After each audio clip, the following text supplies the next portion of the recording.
Nous avons appris que vous avez décidé de porter plainte contre l'État guinéen le 5 septembre dernier qui a quand même intervenu par rapport au coup d'État. Est-ce que nous voulons savoir d'abord l'objectif de cette plainte? Je vous remercie.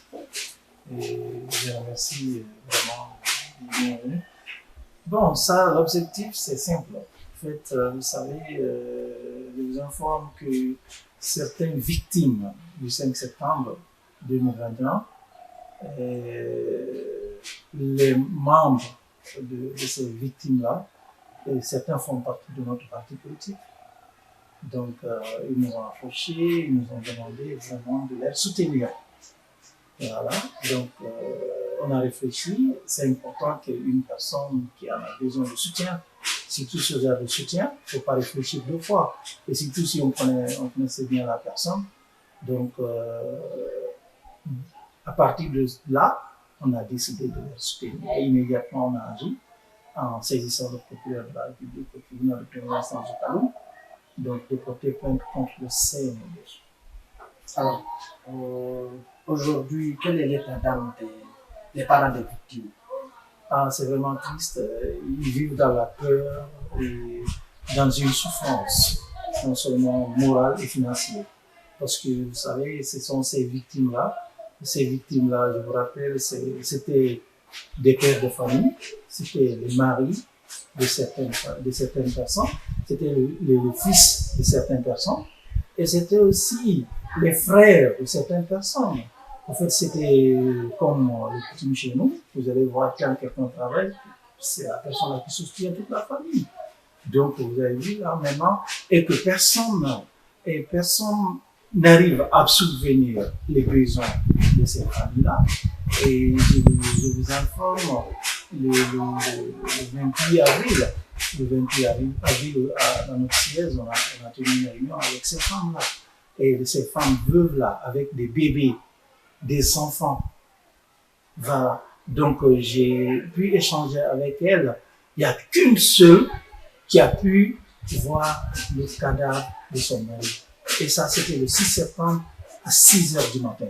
Et depuis là, elle n'a plus revu le corps.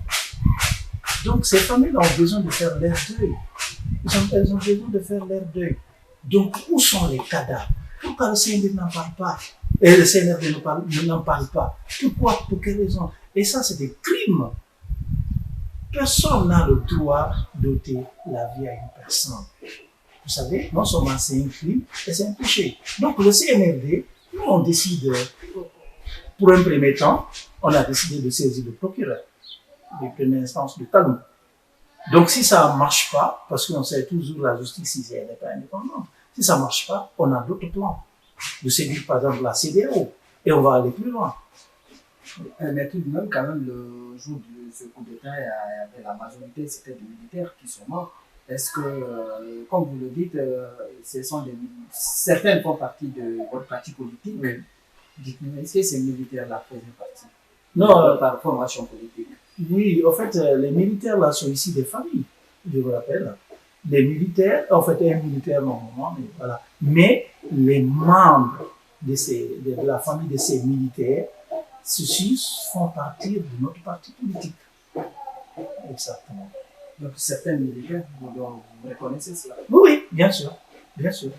Alors, si au cas contraire, que, comme vous le dites, vous allez saisir la CEDEAO, puisque, comme vous le dites, la justice guinéenne de fois est élevée, mais si aucun jour ça ne bouge pas quand même au niveau plan national, même si vous, par exemple, vous saisissez la CEDEAO et que ça n'aboutit pas faire la Suisse.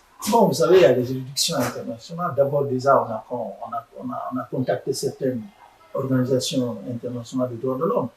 On va se tenir main dans la main, on va travailler ensemble. Vous savez, il y a la Cour pénale internationale aussi. Hein? Donc, on n'hésitera pas à saisir aussi. Mais pour l'instant, on a dit d'abord de saisir des juridictions nationales. C'est pourquoi. Donc, on va aller plus loin, bien sûr.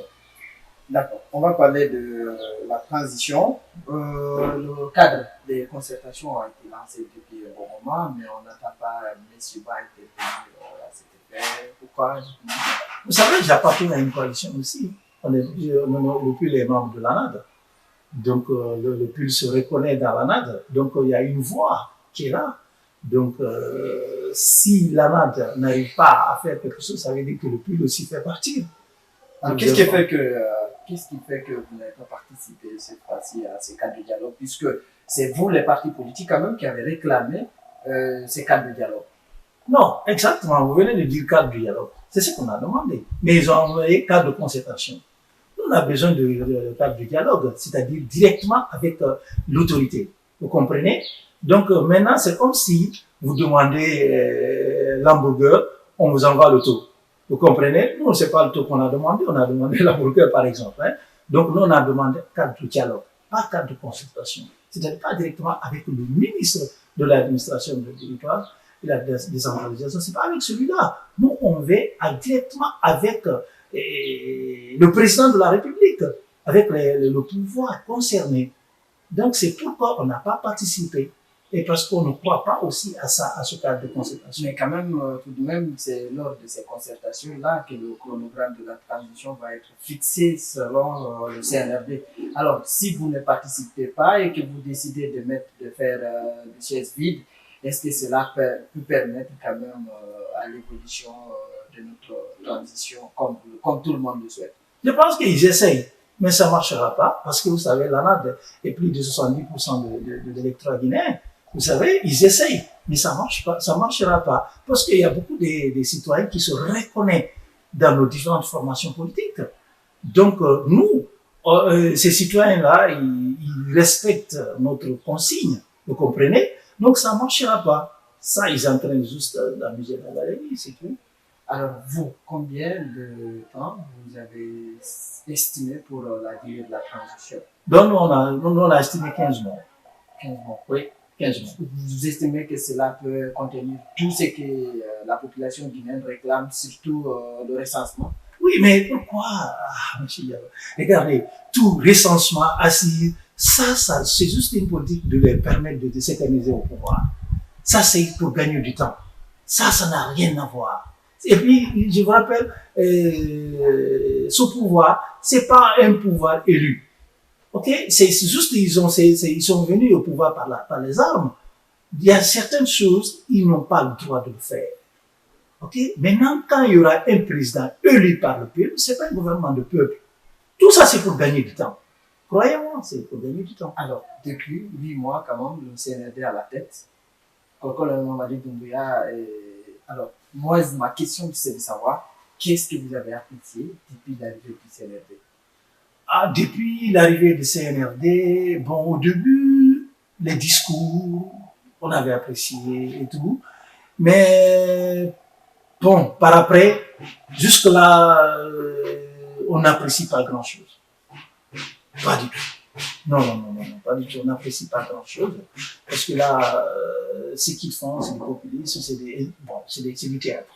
Mais on apprécie bien. Ah, mais si vous n'appréciez pas, mais vous pouvez quand même donner quelques détails de ce que vous appréciez, parce que vous ne pouvez pas rester durant 8 mois. Vous qui avez réclamé le départ d'Alpha Condé, que vous ne pouvez pas aussi apprécier certaines décisions du CNRD. Oui, le fait que le CNRD était venu, vraiment, c'était un espoir pour tout le peuple guinéen, parce qu'il y avait un dictateur qui était là. Donc, c'était un espoir. Mais pour dire que nous apprécions, là, ça reste à réfléchir. Mais voilà, là, en tout cas, je vous dis, et je vous le répète, nous, on n'apprécie pas grand-chose. Oui, franchement. L'ultimatum de la CEDEAO est arrivé à terme depuis la fin de la semaine. Qu'est-ce que vous avez à dire par rapport à ça? Que pensez-vous du report de en tout cas de cet ultimatum d'une semaine encore, puisque la CEDEAO quand même promet d'envoyer quelqu'un qui va venir faire une observation? Oui, mais ça, vous ne restez pas sans savoir. Le gouvernement actuel, la junte, a envoyé des émissaires au Ghana pour rencontrer le président et pour essayer de leur donner encore plus de temps. Peut-être pas c'est par rapport à ça. Vous comprenez? C'est sûr c'est par rapport à ça de leur donner plus de temps, mais on va voir tout ça. Kasseri Fofana et entre autres, le Premier ministre et certains membres de son gouvernement sont incarcérés depuis le 6 avril dernier. Que pensez-vous de ça? Bon, si c'est en fait, si c'est sincère, nous apprécions. Si c'est sincère, hein, parce que le fait que comment les choses, l'évolution des choses, nous n'avons pas complètement confiance. Mais si c'est sincère, quand même, nous apprécions parce que ces gens-là, vraiment, ils ont fait des crimes de sang, des crimes économiques. Ils doivent répondre devant la justice. Ça, c'est sûr et certain. Donc, si c'est sincère, vraiment, nous apprécions, on apprécie. Mais ils sont poursuivis, mais pas pour des crimes de sang, c'est pour des crimes économiques. Oui, peut-être pour l'instant. Pour l'instant, peut-être ça, ce sont les priorités du CNRD. Voilà, de les poursuivre pour crimes économiques, peut-être. Mais non, ça veut dire, vous qui avez apprécié quand même le départ du procès d'Alpha Condé aujourd'hui, est-ce que vous ne trouvez pas de l'incohérence par rapport à l'incarcération du Premier ministre et son gouvernement et de laisser Alpha Condé à côté? Puisque c'est lui le président de la République à l'époque. C'est pourquoi on vous parle de sincérité. Sinon, j'allais vous dire directement, et vraiment, on apprécie la procédure. Sinon, on devait commencer par Alpha Condé. Alpha Condé, c'est pas sa place, c'est pas, il n'a pas, on ne doit pas dire, d'ailleurs, tout dernièrement, on vous dit que l'Alpha Condé est libéré et en liberté. C'est pas normal. Il doit être incarcéré, il doit répondre devant la justice. Et maintenant, les autres vont suivre. Mais comment commencer, je sais pas comment, il faut laisser la personne concernée et puis suivre le reste. C'est pourquoi on dit, si c'est sincère. C'est pourquoi on parle de la sincérité. D'accord. Merci, Val. Nous sommes arrivés à terme de notre interview. Votre mot de la fin. Bon, le mot de la fin, franchement, d'abord, je vous remercie et je remercie votre préparation. Et voilà, seulement je lance un appel à l'endroit du pouvoir actuel de faire attention, de reculer, de penser à la population, de faire très attention et tout le monde n'a qu'à rester vigilant. Et je lance un appel à l'endroit de l'ANAD, les militants de l'ANAD, on n'a qu'à se resserrer les rangs, parce que là, on ne comprend rien, donc il faut rester mobilisé et être prêt à affronter le Seigneur. Merci. Merci.